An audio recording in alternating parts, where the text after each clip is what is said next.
হাই everyone, আজি দীপাৱলী লগতে আজি কালী পূজাও হয়। সকলোকে মোৰ আৰু মোৰ ফেমিলিৰ ফালৰ পৰা দীপাৱলীৰ বহুত শুভকামনা জনালোঁ। লগতে দীপাৱলীৰ উজ্জ্বল পোহৰেৰে সকলোৰে মনৰ জীৱনৰ দুশ্চিন্তাবোৰ আঁতৰাই সুখ সমৃদ্ধি কঢ়িয়াই আনক তাৰেই কামনাৰে আকৌ এবাৰ হেপ্পী দিৱালী। এতিয়া ছোৱালী মই চাকি জ্বলাই আছো।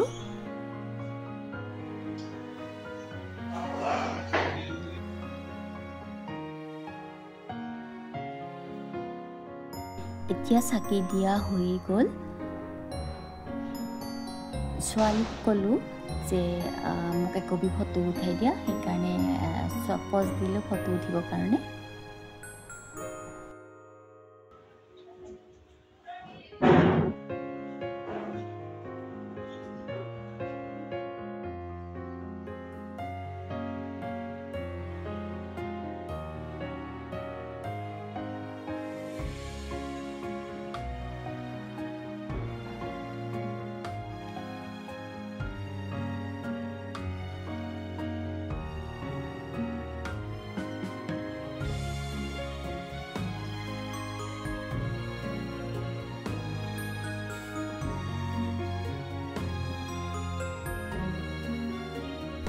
ছোৱালী মই পুৰা ফটো উঠিব পজ দি আছোঁ আৰু হাজবেণ্ডে বাৰে আহি এনেকৈ ডিষ্টাৰ্ব দি আছে।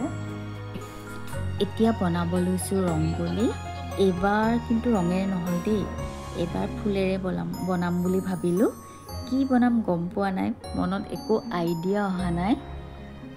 ছোৱালী মই কাজিয়া কৰি বনাই আছোঁ আৰু কি হ'লগৈ নাজানো আৰু।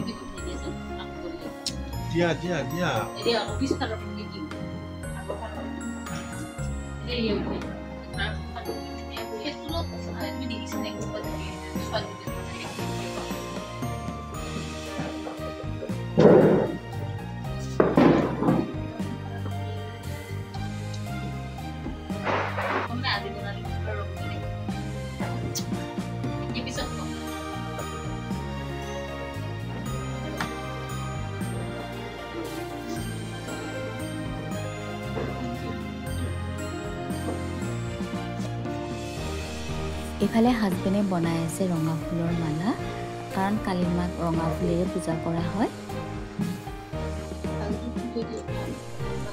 আৰু আমাৰ কাজিয়া কৰি ছোৱালী মোৰ কিবা কৰি ৰংগলীটো ফিনিচিঙলৈ আহিছে আৰু।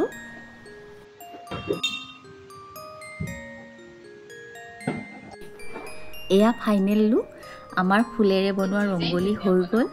আমাৰ বহুত ভালেই লাগিছে, ফাৰ্ষ্ট টাইম বনাইছোঁ ফুলেৰে। আপোনালোকৰ কেনেকুৱা লাগিছে জনাবচোন দেই।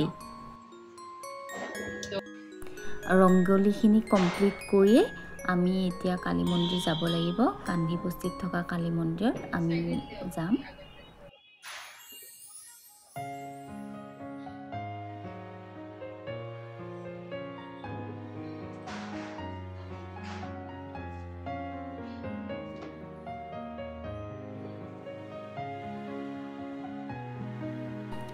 এতিয়া ৰংগলী কমপ্লিট হোৱাৰ পিছত আমি ফটো উঠিব পজ দি আছোঁ আৰু কেইখনমান ধুনীয়াকৈ ছোৱালী মই ফটো উঠিলোঁ।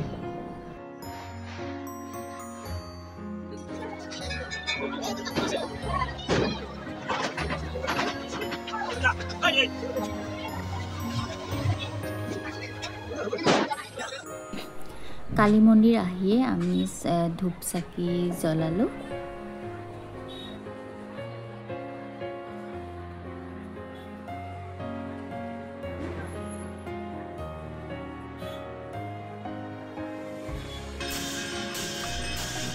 আমি প্ৰত্যেক বছৰে কালী মন্দিৰত ধূপ দিওঁ, লগতে শৰাই দিওঁ। ভাল লাগে বহুত, ইমান ধুনীয়াকৈ ইয়াত পূজা অৰ্চনা কৰা হয়। বহুত মানুহ হয়, গোটেই মন্দিৰটো শংখত ধ্বনি উৰুলিৰে ইমান ধুনীয়া পৰিৱেশ হৈছে। ইয়াৰ পৰা যাবলৈ মন নাযায়।